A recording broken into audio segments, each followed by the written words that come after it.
भंग की जाएगी और ये भंग कर दी गई है। इस वक्त बता दें, सूत्रों के हवाले से जानकारी मिल रही है, संसद भंग है और अब अंतरिम प्रधानमंत्री सुशीला कार्की होंगी, ये भी जानकारी सूत्र दे रहे हैं। और इसके अलावा आपको ये बताएं कि आज रात में ही शपथ ग्रहण कार्यक्रम भी होने वाला है।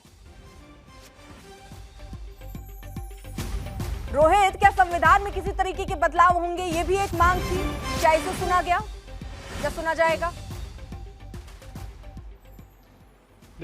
देखिए अर्पिता, जहां तक संविधान की बात है तो संविधान में इस तरीके का कोई प्रावधान नहीं है कि अगर कोई सुप्रीम कोर्ट का पूर्व न्यायाधीश होता है या तो चीफ जस्टिस होता है तो उसको प्रधानमंत्री बनाया जाए, इस तरह का प्रावधान नहीं है। यानी कि ये एक स्पेशल केस जो है वो होने जा रहा है, जहां सुशीला कार्की को देश की कमान सौंपने की तैयारी की जा रही है। पौने 9 बजे माफ कीजिएगा, बताया जा रहा है कि वो प्रधानमंत्री की शपथ लेंगी। और 2 दिनों से जो नेपाल में अस्थिरता का माहौल है, कोई सरकार नहीं है, कोई मंत्री नहीं है, कुछ भी नहीं है, तो ऐसे में सेना के हवाले जो है पूरी जिम्मेदारी। अपडेट है पंकज।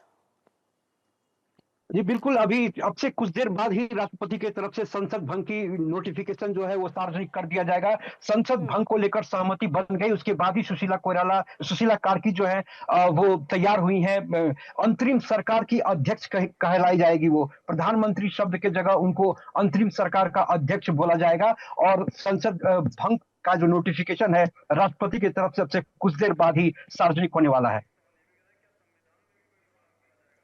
संविधान में भी कोई बदलाव हो रहा है पंकज?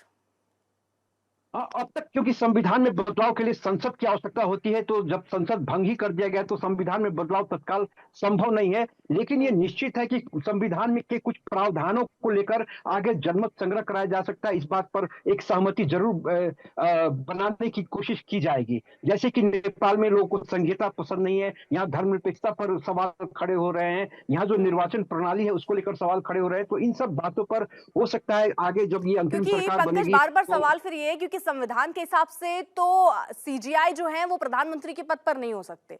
क्या इसीलिए प्रधानमंत्री शब्द का इस्तेमाल ना करके अध्यक्ष शब्द का इस्तेमाल किया जा रहा है?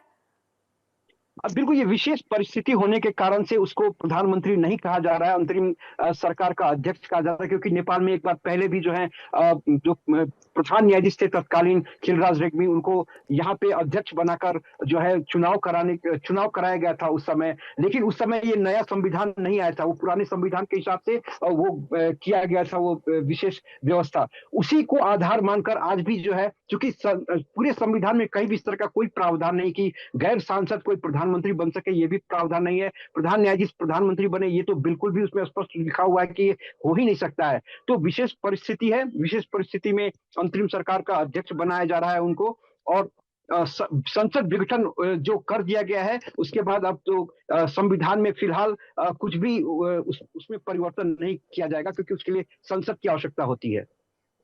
बिल्कुल, तो फिलहाल ये बड़ी खबर आपको बता दें कि अब अंतरिम प्रधानमंत्री कौन होगा। हालांकि प्रधानमंत्री शब्द का इस्तेमाल नहीं किया जा रहा है, अध्यक्ष शब्द का इस्तेमाल किया जा रहा है।